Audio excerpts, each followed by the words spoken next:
4. Betelgeuse. J'ai pas envie de parler de lui, mais obligé de le mettre dans le top. Ce personnage m'énerve tellement. Pas parce qu'il est méchant, pas pour ce qu'il a fait à Rem, mais à cause de sa sale gueule. Que ça soit sa coupe au bol dégueulasse, son visage qui me fait penser aux heures les plus sombres de Michael Jackson, ou encore ses manières d'accro à la farine, absolument tout m'énerve chez lui. Top 3. Babidi. Bon, lui, il a le culot de se moquer de Piccolo, alors qu'il ressemble littéralement à une couille. Et puis, il nous fait le raslard, en vannant aussi sa couleur de peau, alors qu'il est jaune.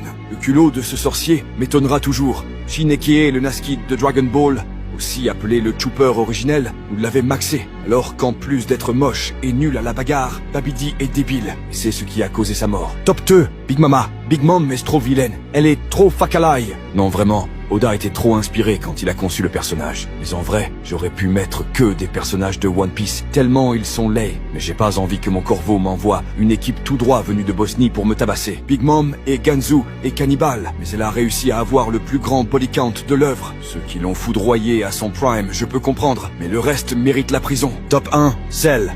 Cell est l'antagoniste le plus moche qui m'ait été donné de voir.